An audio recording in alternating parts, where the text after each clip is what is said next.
Bismillahirrahmanirrahim. Assalamualaikum warahmatullahi wabarakatuh. Alhamdulillahi rabbil alamin. Wassalatu wassalamu ala ashrafil anbiya'i wal mursalin nabiyina Muhammadin wa ala alihi wa sahbihi ajma'in, amma ba'd. Alhamdulillah, segala puji hanya milik Allah subhanahu wa ta'ala, yang mana tidak ada ilah yang berhak untuk diibadahi melainkan Allah subhanahu wa ta'ala. Dan salawat serta salam semoga Allah subhanahu wa ta'ala limpahkan dan juga curahkan kepada Nabi kita yang mulia, Nabi Muhammad sallallahu alaihi wasallam. Baik ikhwan dan akhwat, azani Allah wa iyyakum. Pada kesempatan malam hari ini kita akan melanjutkan pelajaran kita, yaitu pelajaran fikih ibadah. Dan kita pada malam hari ini akan membahas bab baru, yaitu tentang bab mandi besar.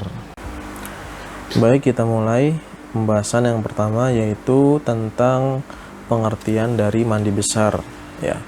Mandi besar adalah menggunakan air pada seluruh badan dengan tata cara yang khusus karena beribadah kepada Allah Subhanahu wa taala. Jadi mandi besar ini adalah tadi menggunakan air, Dan airnya di sini disyaratkan air yang tahur, Nanti akan kita jelaskan tentang syarat-syarat mandi besar setelah ini. Pada seluruh badan dengan tata cara yang khusus. Ini juga akan dijelaskan nanti tata caranya seperti apa, karena beribadah kepada Allah Subhanahu wa taala, Nah, di sini antum perlu perhatikan nantinya bahwasannya mandi besar ini berbeda dengan mandi yang antum sering lakukan setiap hari, Berbeda, nanti tata caranya khusus, Antum harus perhatikan dan antum harus bisa bedakan, Karena kalau antum tidak bisa bedakan, nantinya apa? Hadas yang ada pada diri antum ini tidak bisa hilang, Kalau hadas tersebut tidak hilang, artinya nanti mempengaruhi keabsahan atau sah dan tidaknya suatu ibadah, Dan mandi besar ini dia menghilangkan hadas besar, Sebagaimana wudu menghilangkan hadas kecil, Nanti akan ada permasalahan yang lain, kita akan bahas setelahnya. Apa dalil yang akan disyariatkannya mandi besar ini? Dalilnya yang pertama dari surat Al-Maidah ayat yang ke-6, Allah Subhanahu wa taala berfirman, wa in kuntum junuban fattahharu. Apabila kalian junub, maka bersucilah, Dan maksudnya dari bersuci di sini adalah mandi besar, Karena junub di sini tidak bisa dihilangkan kecuali dengan apa? Dengan mandi besar, Dan juga hadis-hadis yang lain yang menceritakan atau yang menjelaskan tentang perihal mandi besar yang nanti akan kita sebutkan pada pembahasan selanjutnya insyaallah. Kemudian terkait syarat mandi besar, terkait syarat mandi besar di sini sebetulnya syaratnya itu sama persis dengan syarat wudu, Jadi mungkin Anda nggak banyak membahas di sini karena sudah dijelaskan pada pembahasan wudu. Mungkin hanya beberapa pembahasan aja yang sedikit Anda tekankan, Di sini Anda bacakan syarat yang pertama Islam, kemudian berakal, tamyiz, niat, air yang tahur, menghilangkan sesuatu yang bisa menghalangi air ke kulit, Dan ketujuh istinja jika ada sebabnya. Nah, di sini yang ingin Anda tekankan yang pertama adalah permasalahan niat, Nah, di sini niat ini yang akan membedakan antara mandi besar yang antum lakukan dengan mandi biasa, Jadi kalau antum misalnya dalam keadaan junub nih, bangun tidur pagi, ternyata antum mimpi basah, Antum melihat ada air di celana dalam antum, otomatis berarti apa? Antum junub dan wajib mandi besar, seperti itu. Nah, ketika antum ingin mandi besar, ternyata antum tidak niat, antum mandi aja udah, antum hilangkan kotoran, kemudian antum mandi seperti biasa. Kalau seperti ini, maka hadas antum ini tidak hilang, Kenapa? Karena syarat mandi besar adalah niat, Antum cukup berniat dalam hati, bahwasanya antum ingin menghilangkan hadas, seperti itu. Cukup, nggak perlu nantinya nggak perlu dilafadzkan, cukup dalam hati aja, Nah, kalau misalnya yang benar seperti apa? Yang benar ketika antum tadi bangun tidur mimpi basah, kemudian antum mandi, ketika antum mau mandi antum niat dulu dalam hati bahwasannya mandi yang akan antum lakukan ini adalah untuk menghilangkan hadas, Dan nanti dengan cara-cara yang khusus ya, yang akan dijelaskan nanti tentang sifat mandi besar seperti apa. Kemudian yang kelima ini juga penting, terkait air yang tahur ya. Kemarin kan sudah kita bahas ya di awal-awal pembahasan tentang air ya, bahwasanya air yang tahur ini adalah air yang suci dan mensucikan ya. Nah, di sini kaitannya dengan apa? Kaitannya dengan antum mandi besar ya dengan sabun. Ya, ini perlu antum perhatikan ya. Kenapa? Kalau antum mandi besar dengan sabun ya, nanti air yang antum pakai ternyata apa? Tidak menjadi air tahur, dia akan berubah menjadi air tohir. Kenapa? Karena air yang antum siram tadinya air yang antum siram ya, kulit antum bercampur dengan sabun ya, sehingga apa? Statusnya berubah, yang tadinya air tahur menjadi air tohir ya. Dia suci ya, namun tidak bisa digunakan untuk bersuci, begitu ya. Kemudian solusinya seperti apa ketika mandi besar nih ya? Kalau antum mandi besar ya, maka solusinya antum mandi seperti biasa dulu ya, yang menggunakan sabun ya, antum gosok. Nanti kemudian setelah itu baru antum berniat untuk mandi besar ya, nanti dengan cara-cara yang khusus seperti itu ya.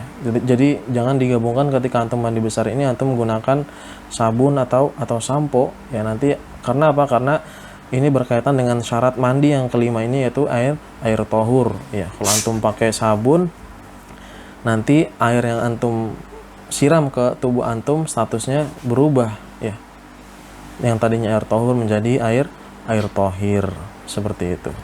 Yaitu dia dua hal yang anak ingin tekankan pada syarat mandi. Selanjutnya pembahasan yang penting, yaitu tentang hal-hal yang mewajibkan mandi ya. Apa saja hal-hal yang apabila antum mendapati hal tersebut ada di antum diwajibkan mandi ya. Yang pertama adalah keluarnya air mani ya. Ana harap ya antum sudah tahu ya tentang air mani ya. Air mani ini secara umum dia air yang keluar dari kemaluan ya, baik laki-laki maupun perempuan ya, dan bentuknya itu dia warnanya putih ya, kemudian dia lengket ya. Ya kalau kata orang sih baunya seperti bau kelapa lah, seperti itu.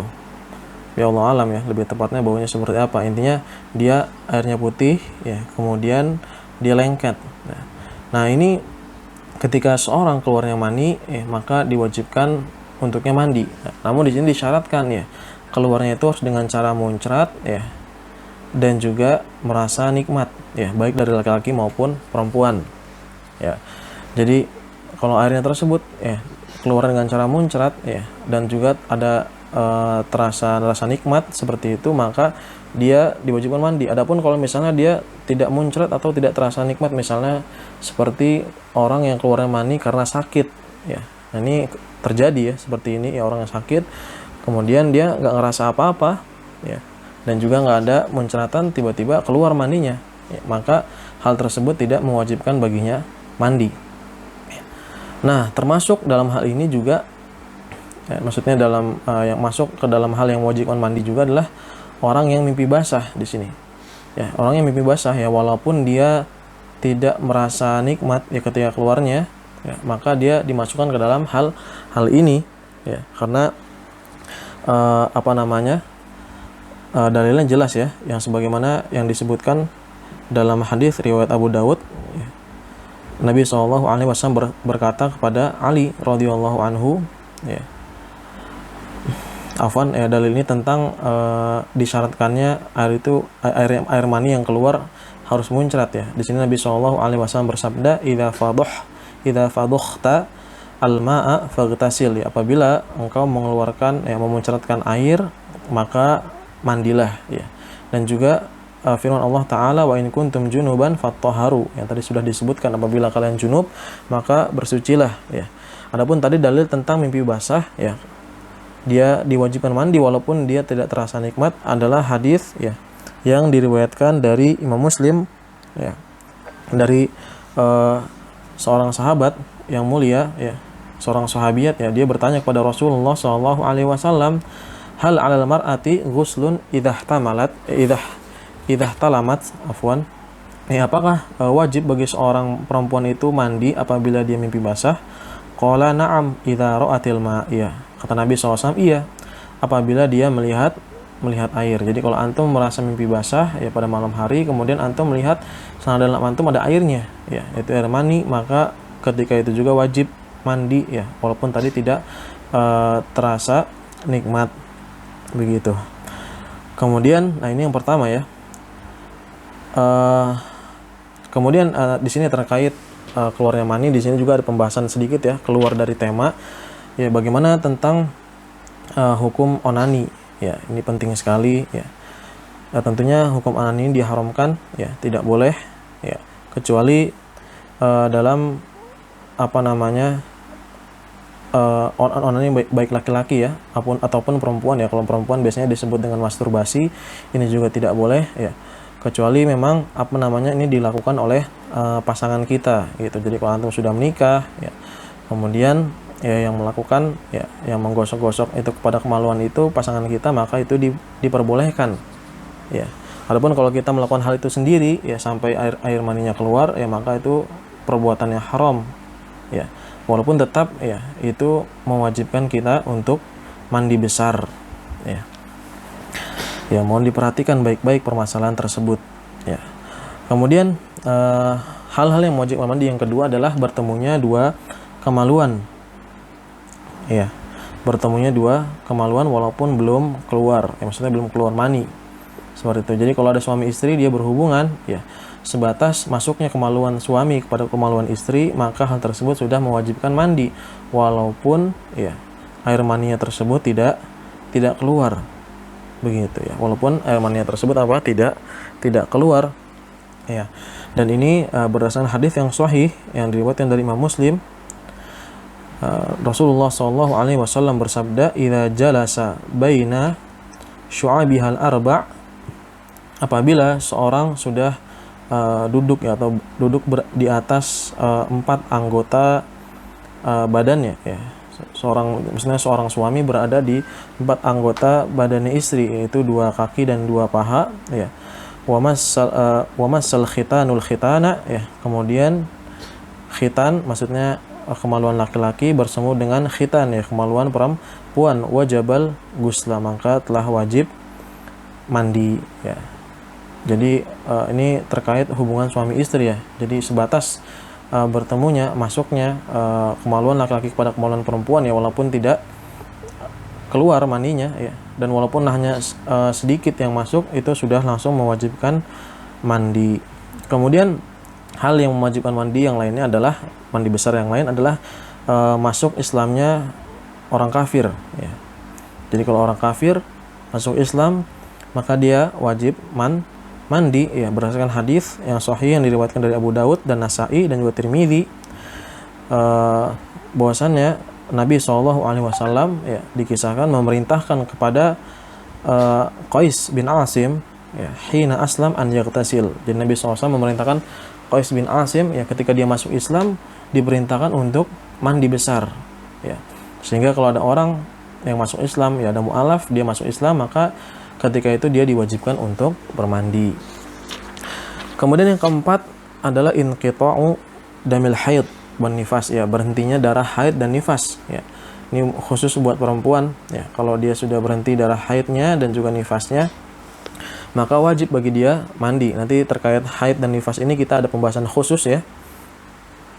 Ya, walaupun nanti ini khusus untuk wanita, namun bagi para ikhwan ya, para lelaki juga wajib tahu ya, karena banyak permasalahan-permasalahan fikih yang berkaitan dengan haid dan juga nifas ya, sehingga walaupun ini hanya terjadi pada perempuan, namun seorang laki-laki ya wajib juga mengetahui pembahasan ini ya.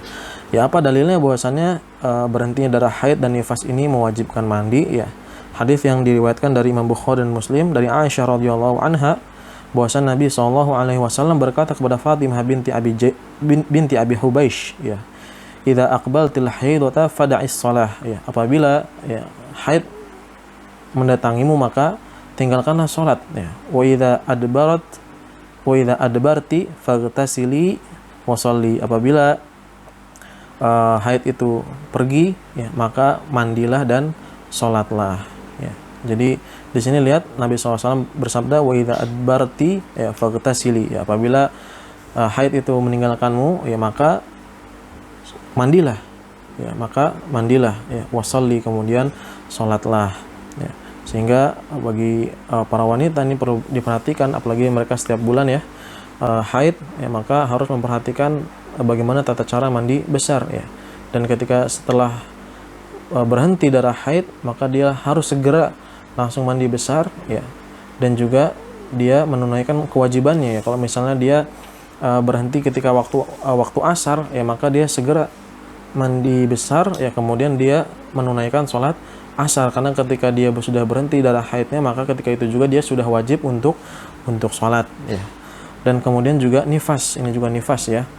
Ya tentunya di sini walaupun dalilnya terkait tentang haid, ya namun nifas juga termasuk ke dalam hal ini. Kenapa? Kata para ulama, karena darah nifas adalah pada hakikatnya adalah darah haid yang terkumpul, ya. Jadi ketika seorang wanita hamil, jangan tidak haid lagi, ya, sehingga darahnya tersebut berkumpul dan nanti dia akan keluar setelah melahirkan, dan itu disebut dengan darah nifas. Baik, kemudian yang terakhir, yang kelima, ya, tentang hal yang mewajibkan mandi adalah kematian, ya. Jadi kalau ada seorang meninggal, ya, maka dia wajib mandi, ya. Tentunya bukan dia mandi sendiri, namun wajib dimandikan, ya. Wajib dimandikan oleh orang yang masih hidup, ya. Dan ini berdasarkan hadis yang diriwayatkan dari Bukhari dan Muslim, ya, bahwasanya Nabi SAW bersabda, ya, ketika anak beliau ini, ya, yang bernama Zainab meninggal, ya, beliau bersabda apa? Igsilnaha, ya, wahai para wanita, mandikanlah dia, ya. Dan juga dalam hadis yang lain, ya, yang diriwayatkan dari Bukhari dan Muslim, ya, Nabi SAW bersabda kepada seorang yang muhrim, ya, yang sedang muhrim, kemudian dia meninggal, ya, karena jatuh dari untanya. Nabi SAW bersabda apa? Igsiluhu bima'in wasidr, ya, mandikanlah dia dengan air dan juga bidara, ya. Baik, nah ini dia 5 hal yang mewajibkan mandi. Baik, selanjutnya tentang tata cara mandi besar, ya. Dan tata cara mandi besar ini ada 2 cara, ya. Ada tata cara yang sempurna dan ada tata cara yang sederhana, ya. Ya. Atau ini sederhana di sini maksudnya dia yang minimalis lah, ya. Namun dia tetap mencukupkan, namun dia tetap sah mandinya, ya. Baik, tata cara yang sempurna yang pertama bagaimana? Pertama, mencuci kedua tangan, ya. Antum cuci dua tangan antum dulu nih, maksudnya 2 telapak tangan, ya. Kemudian setelah itu antum cuci kemaluan antum, ya, dan kotoran yang menempel di sana antum bersihkan semuanya. Setelah itu antum berwudu, ya, berwudu seperti biasa, seperti antum mau sholat. Setelah selesai berwudu, kemudian antum mengambil air, ya, dengan kedua telapak tangan dan menyela-nyela rambut, ya, sampai membasahi kulit kepala antum. Ambil air, kemudian antum basahi nih rambut antum nih sambil disela-sela, ya, dan sambil memastikan bahwasanya air itu sampai ke kulit antum, ya. Setelah antum melakukan itu, antum guyur kepala antum 3 kali, ya, antum guyur. Dan setelah antum guyur 3 kali, antum basahi seluruh tubuh antum, ya, antum guyur. Setelah antum guyur kepala 3 kali, antum guyur badan antum, ya, sisanya nih, ya, sampai benar-benar semuanya itu antum pastikan, ya, kemasukan air, ya, sela-selanya, ya, setelah ketiak. Nah, ini antum harus pastikan bahwasan air itu masuk ke sana, ya, jangan sampai ada yang tidak kena air, ya. Nah, ini tata cara yang sempurna, ya, dan ini berdasarkan hadis yang sahih yang diriwayatkan dari Bukhari dan Muslim, ya. Hadis dari sahabiyat Maimunah, ya.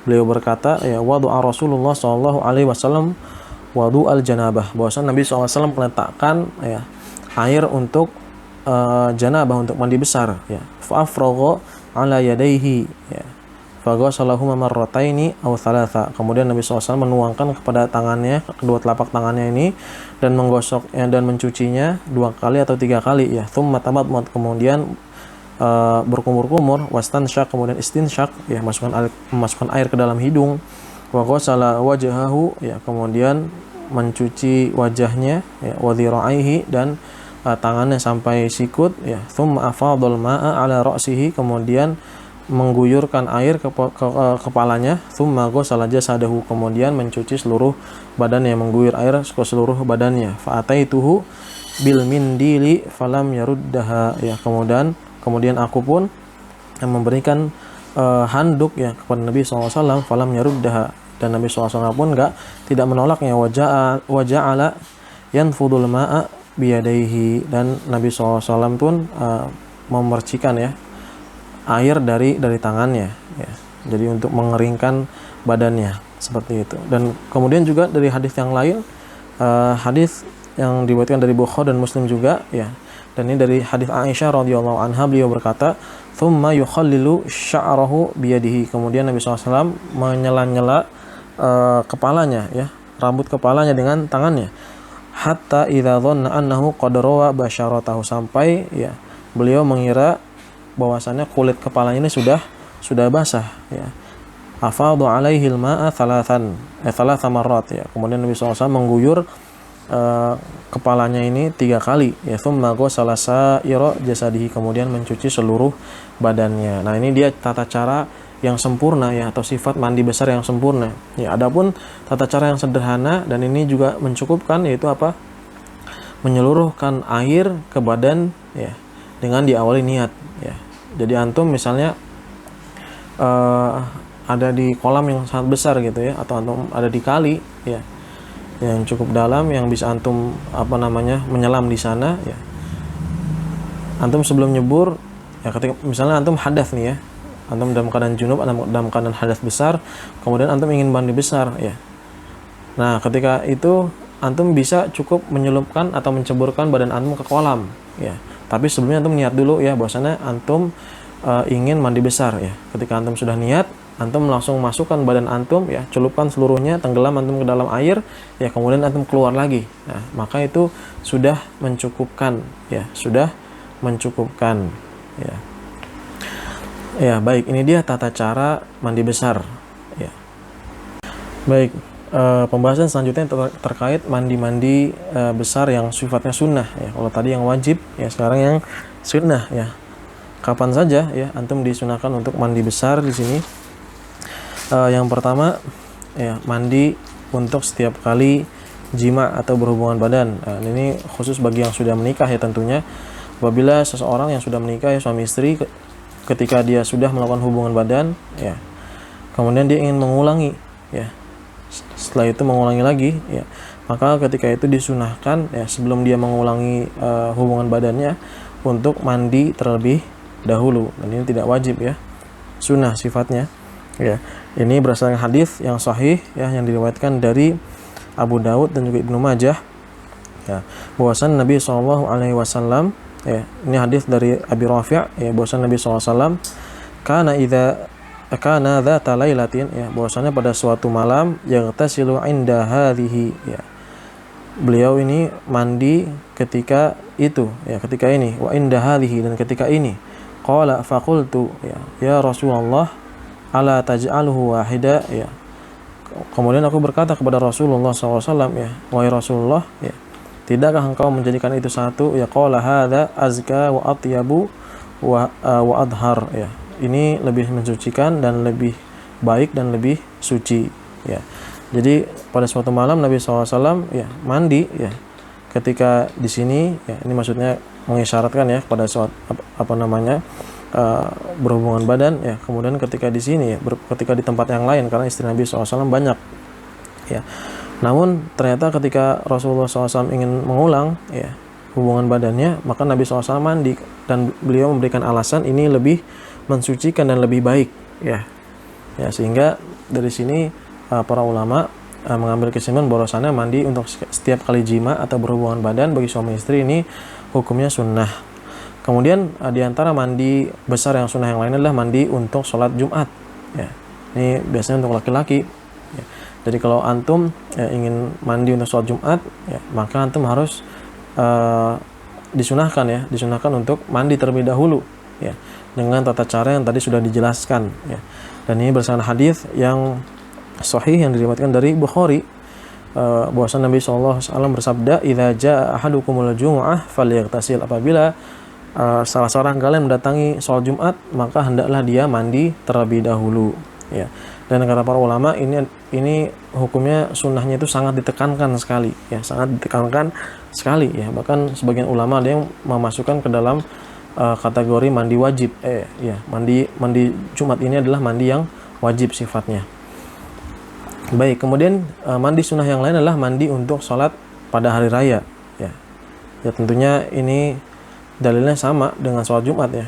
Kalau sholat Jumat saja disunahkan untuk mandi besar, ya.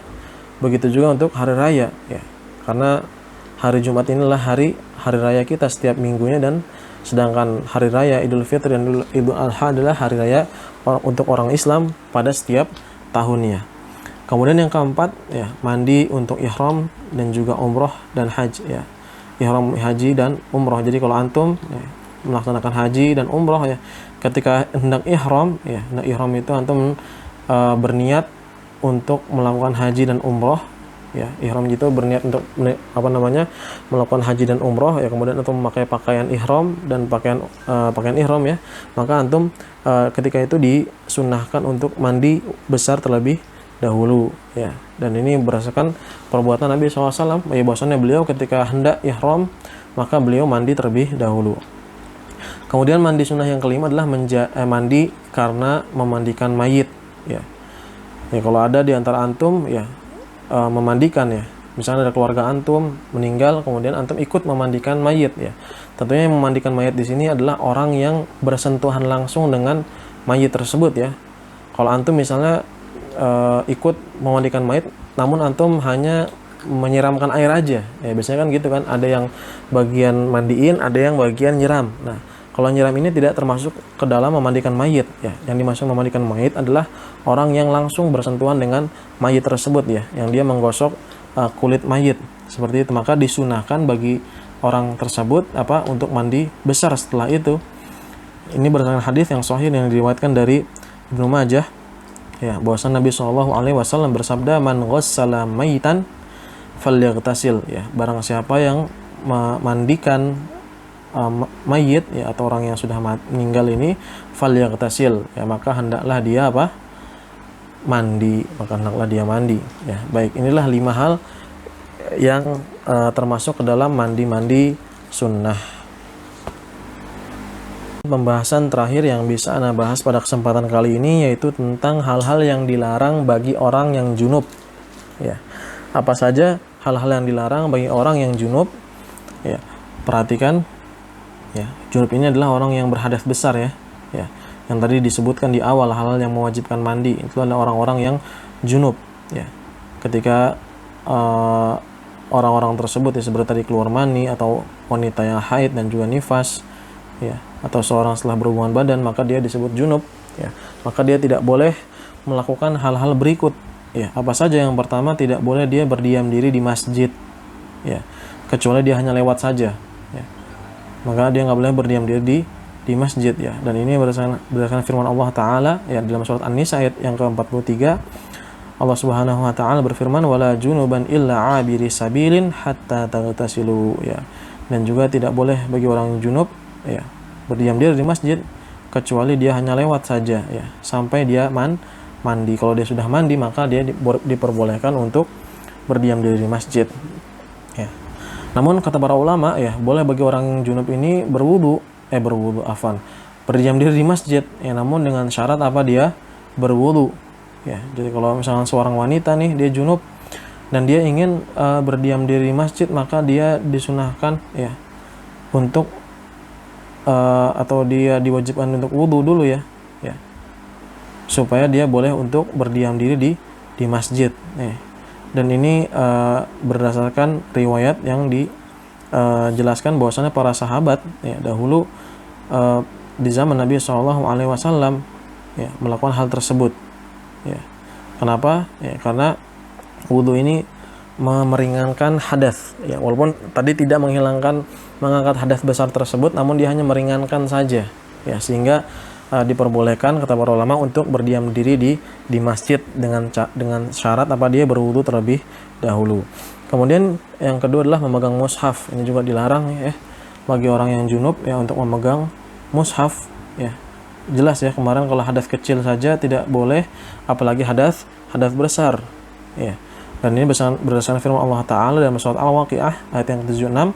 Allah Subhanahu wa Ta'ala berfirman wala yamassuhu illal mutahharun ya. Tidaklah menyentuhnya kecuali orang-orang yang suci. Dan juga hadis Nabi SAW ya yang diriwayatkan dari Imam Malik ya dan juga Hakim ya. Beliau bersabda la yamassul mushafa illa tahir, dan tidak boleh menyentuh mushaf kecuali orang yang suci ya. Kemudian yang ketiga ya, hal yang tidak boleh dilakukan adalah membaca Al-Qur'an. Nah, ini tidak boleh nih bagi orang yang junub baca Al-Qur'an. Ya. Kalau orang yang hadas kecil kemarin diperbolehkan ya, diperbolehkan baca Al-Qur'an. Namun bagi orang yang junub tidak diperbolehkan membaca Al-Qur'an. Ya. Alasannya kenapa? Ya, alasannya adalah karena agar dia ini segera menghilangkan junubnya tersebut ya, diantara alasannya ya.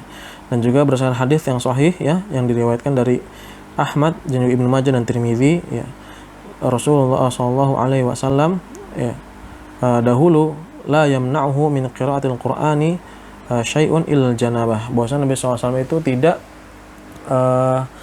melarang ya, tidak ada yang melarang beliau ya dari membaca Al-Qur'an kecuali satu hal, yaitu apa? Janabah. Jadi kalau ketika beliau janabah, beliau tidak membaca Al-Qur'an ya.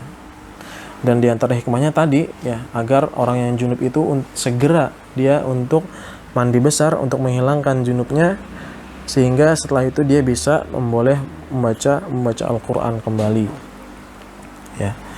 Walaupun ada sebagian ulama ya yang membolehkan ya, atau memberikan keringanan khususnya buat para wanita ya, karena para wanita ini dia keadaan junubnya itu kan lama ya, panjang ya, bisa nggak cuma sehari ya. Berbeda kalau misalnya karena dia ini junub karena hubungan suami istri ya, atau keluarnya mani tadi, atau dia mimpi basah ya, maka itu cuman sebentar dan setelah itu selesai, maka dia setelah itu bisa segera untuk bersuci. Adapun perempuan dia harus menunggu ya 7 hari ya kan ya, atau berapa hari ya, 15 hari maksimalnya ya, nanti akan kita jelaskan. Nah itu kata para ulama diringankan untuk para wanita yang haid ya, diperbolehkan bagi mereka untuk membaca Al-Qur'an, terutama bagi mereka yang para pelajar ya, para pelajar.